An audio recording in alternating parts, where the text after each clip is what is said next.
When Commander Erin Rios gets a signal from a soldier she watched die, she launches an illegal rescue across enemy lines, only to uncover a secret war no one's supposed to know about. What she finds in that desert changes everything. At 0319 hours, I was halfway through my fourth energy drink of the night when the console lit up with a distress ping. Not a random echo, not some busted frequency loop. A real beacon, with a signature I hadn't seen in 3 weeks. The ID code read, LT Marissa Vega. Alive. Requesting extraction. That should have been impossible. My name is Commander Erin Rios. I run Spec Res Unit Delta out of Fort Griffin in Nevada. And Marissa, Lieutenant Vega, wasn't just my best field leader. She was my friend. My first shadow deployment partner. My mirror in every op. We buried her.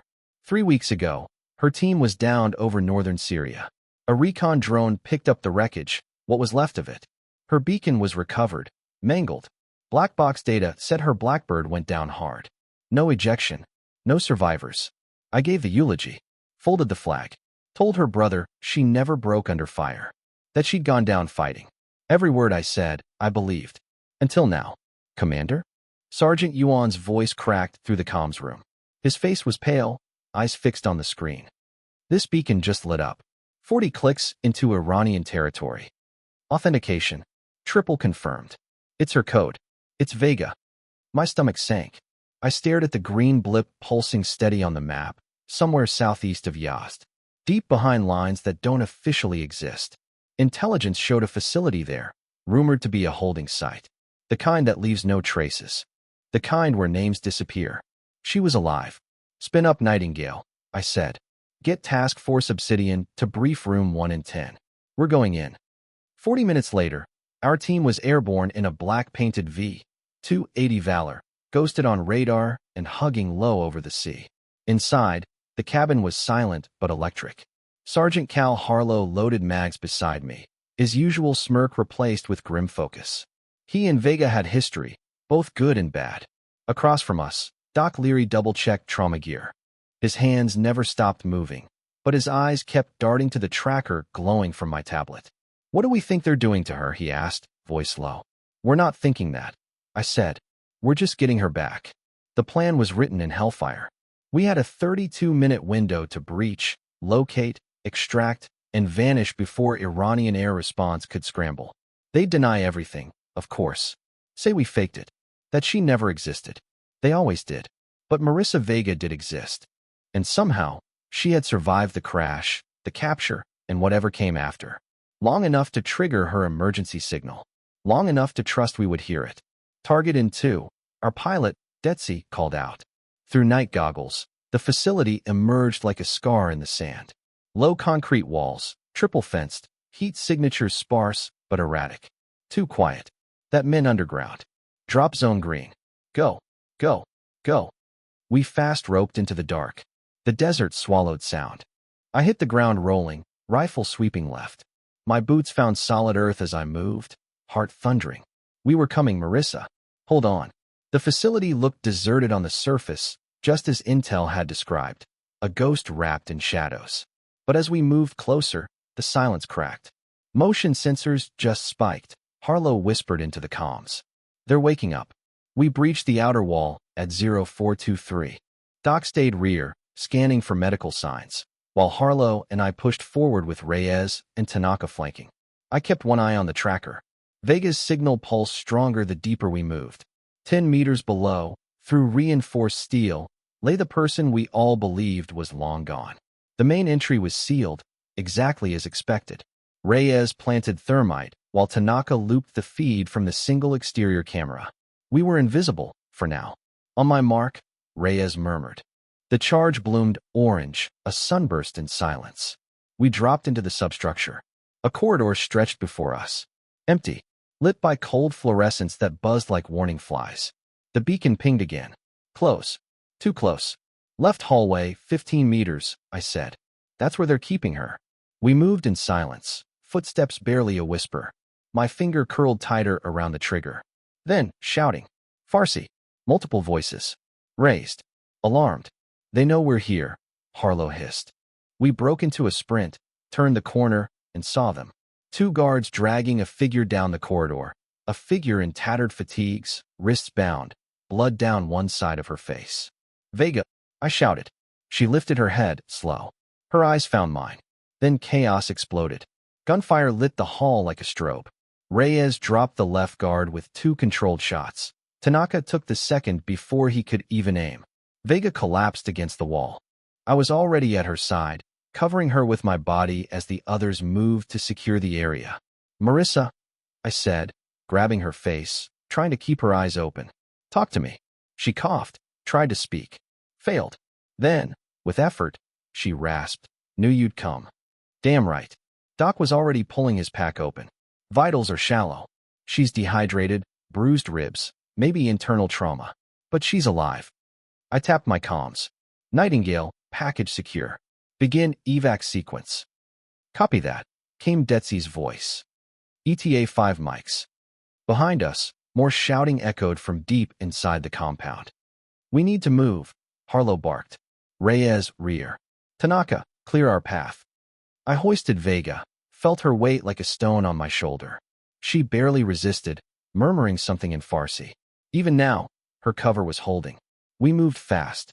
Every corner felt like a trap. Every corridor rang with boots. Then the first real wall of resistance. 6 guards in full gear, rifles raised. Reyes didn't wait. She lobbed a flashbang through the open doorway. We burst in behind the burst of light. It was a blur, gunfire, screams, smoke. I focused on one thing, keeping Marissa safe. Behind us, Doc and Harlow held the line. Reyes covered our retreat with fire so precise it looked choreographed. The compound shook. An explosion from the far wing. "They're trying to burn evidence," Tanaka said over comms. "We don't have long. Just get us out." The surface door loomed ahead, red lights spinning now. Then, just as we breached into open air, a round whined past my ear. A sniper. "Down." We dove into the dirt as the V-280 roared overhead. Miniguns opened up, tearing into the towers. The ramp dropped. Harlow grabbed Vega from my arms and ran. We scrambled in behind him as Doc threw smoke grenades across the field. "Go, go, go." The ramp slammed shut. The bird lifted into the black. And Marissa Vega was with us. The Valor banked hard, engines howling as Detzi pulled us into a steep ascent. The compound below erupted in chaos. Sirens, tracer rounds, shouts of confusion and fury. "Reyes, give me status," I called out, pressing my shoulder against the fuselage, still catching my breath. "We're clear for now." Rear sensors show 2 vehicles mobilizing, but nothing airborne. Yet. Doc worked over Vega with precise hands. For line in. Fluids flowing. He tapped her face lightly. "Marissa, can you hear me? You're safe. You're with us." She stirred, murmured something. Her eyes fluttered open. Bruised, bloodshot, but burning with the same fire. "Did it work?" she whispered. I knelt beside her. "The beacon? Yeah. You called us. We came." She nodded, barely. "They were going to move me. Trade. Wagner. Russians." That hit hard. I glanced at Harlow. His jaw clenched. "When?" "Soon. Within the week." I heard. "Coordinates. Syria. Planning something big." I activated my headset. "Base, this is Rios. We have new intel. Possible collusion with Wagner Group. Request direct uplink to command when we hit range." "Copy, Commander. Standing by." The Valor stabilized. The desert stretched below us in silent waves. Somewhere out there, plans were already unraveling because Marissa Vega refused to die quietly. She looked at me again. "They never broke me," she said. "But I had to wait. Had to make sure when I lit that beacon, it mattered." It did, I told her. It changed everything. Outside, the sun began to rise over the Persian horizon. Hope had a shape, and it was flying home with us. We touched down on the USS Henry Knox just after 0600 hours. The flight deck was already crowded with medics, brass, and intel officers. The kind of reception that meant someone upstairs knew this rescue wasn't just about one soldier.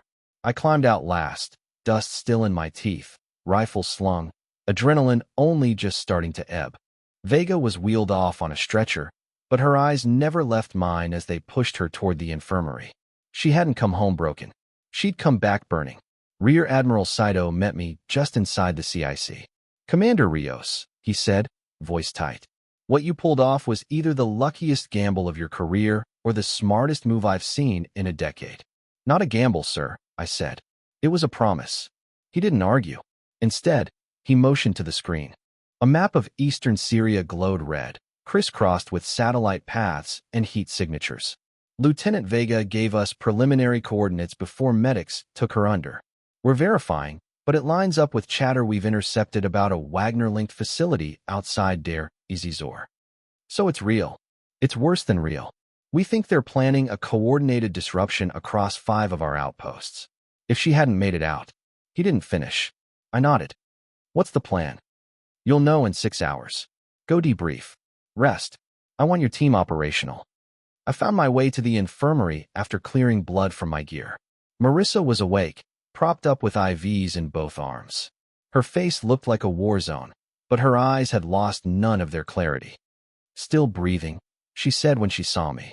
"Doc says I'm an anatomical miracle." I smiled, pulled a chair beside her. "How much do you remember?" "All of it," she said. "They didn't drug me.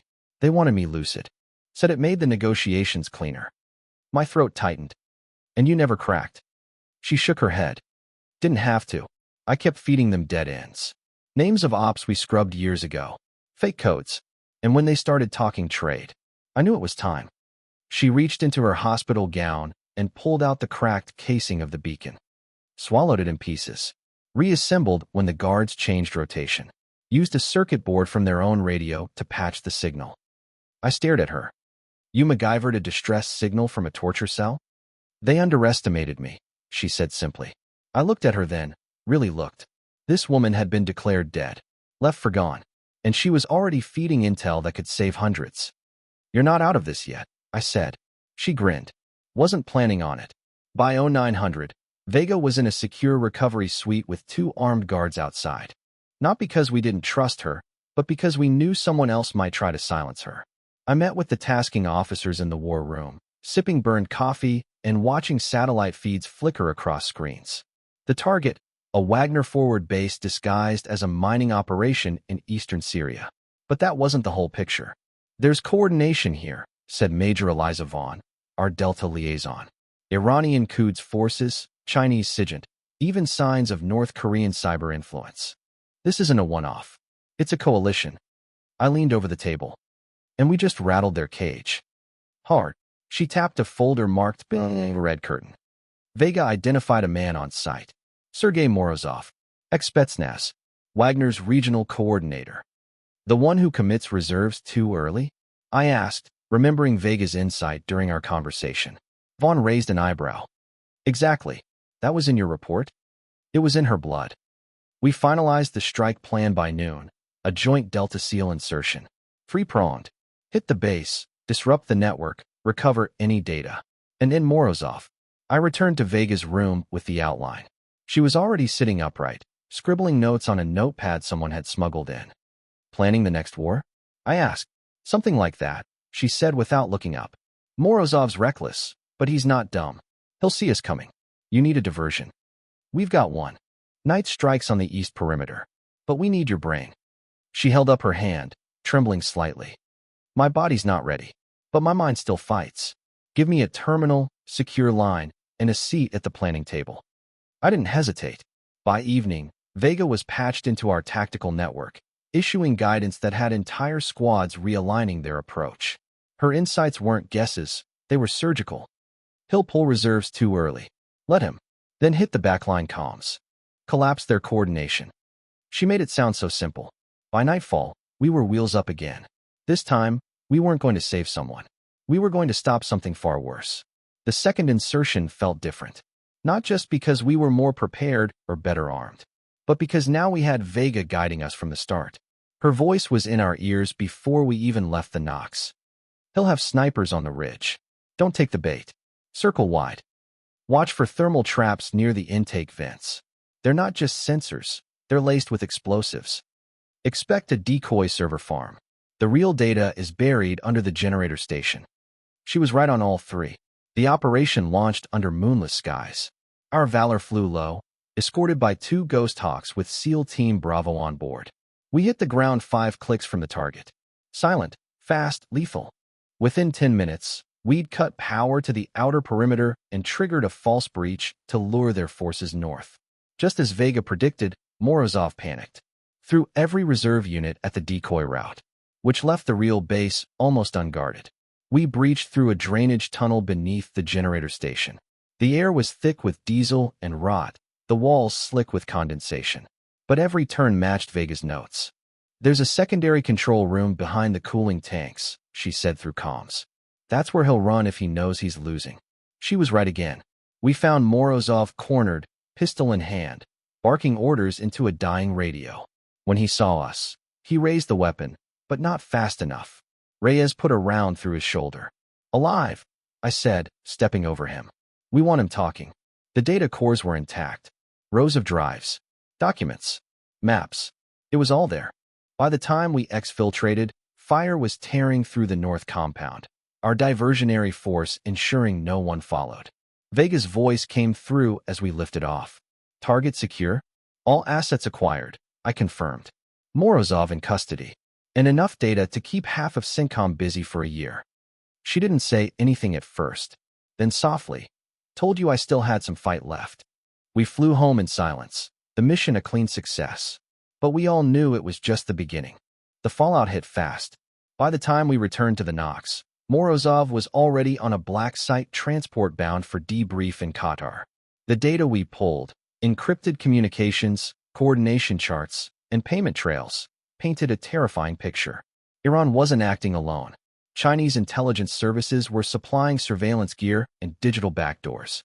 North Korean tech units were embedding spyware in military systems across Jordan and Iraq. And Wagner? They were the muscle, the scalpel. Vega was right. It was a coalition, and we'd just severed one of its hands. She joined the analysis teams via secure uplink from her recovery room.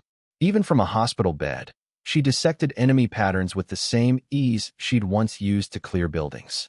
"Watch these frequencies," she said, highlighting them in red. "They're fallback routes. If they go dark, they're rerouting to Lebanon." Within 24 hours, her intel helped intercept a logistics team trying to flee across the Syrian border. The Secretary of Defense issued a classified commendation to our unit. And then an order. Task Force Obsidian will expand to global operations. Effective immediately. Our scope widened. 3 months passed in a blur of black flights and shadowed deployments. Our ops spread across continents. Cairo, Khartoum, the Balkans. Each raid peeled back another layer of a war the public didn't even know we were fighting. And at the center of it all, still healing, was Lieutenant Marissa Vega. She didn't just survive captivity. She became the strategist behind our counterpunch. I visited her every time we rotated through base. She walked now, with a slight limp and a scar curling along her temple. But her mind was sharper than ever. "They thought I was a liability," she told me once, tracing the edge of her tablet. "But being underestimated is the most dangerous weapon you can wield." She was right. And we weren't done yet. 6 months after we pulled her from that cell, Marissa Vega stood in dress whites under the vaulted ceiling of the White House's East Room. The Medal of Honor hung from a velvet case, waiting for the president's hands. She didn't want it. I knew that. Everyone on the team did. She hated standing still, hated being called a hero when so many others hadn't made it back. But she accepted it, because it wasn't about her. It was about the beacon, the silent promise that we'd come for her, no matter what. And now, every recruit at Fort Griffin started day one by learning her story. Lieutenant Vega is proof, they were told. Proof that no signal goes unanswered. No one is too far gone. When the medal was draped around her neck, I saw her flinch. Only for a second. Later, away from the lights, she found me outside the south portico. "You should have gotten one too," she said. I shook my head. "You were the mission. You're the reason we win now." She smiled. That same sharp smile I'd seen behind scopes and under fire. "Next time, get to me before they serve the food." Iranian prison rations? Worse than MREs. I laughed for the first time in days. 2 weeks later, she was back in uniform. Her first deployment wasn't a combat op, but it mattered just as much. She led the coordination for Operation Foxglass, a multi-nation strike against a reactivated Wagner outpost in Djibouti. She didn't have to pull a trigger, just pointed us in the right direction. and the network collapsed. Now, every time we gear up, someone reaches for the replica beacon mounted in our ready room. Its light pulses once, slow and steady, a reminder of what she taught us, and of who we are. Years pass. Most stories fade. Names become footnotes. Operations are scrubbed or redacted. But not this one. Not Marissa's. I still walk the halls of Fort Griffin. Still train the next wave of recruits. And every class hears her story. Not the classified version, not the political version, the truth. We buried her, I tell them. Folded her flag. Said goodbye. And then, weeks later, her beacon lit up in the static. They listen, rapt. Some skeptical. Some silent. But all of them changed by the end. We didn't ask if it was real. We didn't wait for authorization. We moved. Because that's what we do. That's what being a soldier means. Some ask what happened to her. Others already know. I tell them the same thing every time. She's still out there. Commander Marissa Vega now leads Task Force Obsidian. The quiet war continues, tracking digital threats, intercepting black market arms, unraveling the coalition before it can strike again. Her beacon hangs around her neck still, scarred, tarnished, but always ready. She touches it before every op, before every debrief, before every decision, not as a reminder of where she was, but of who we are. Family, fighters, a brotherhood forged not in blood alone, but in belief. No one gets left behind. Not ever. Not even the ones the world says are gone. Thank you for watching. Have a great day.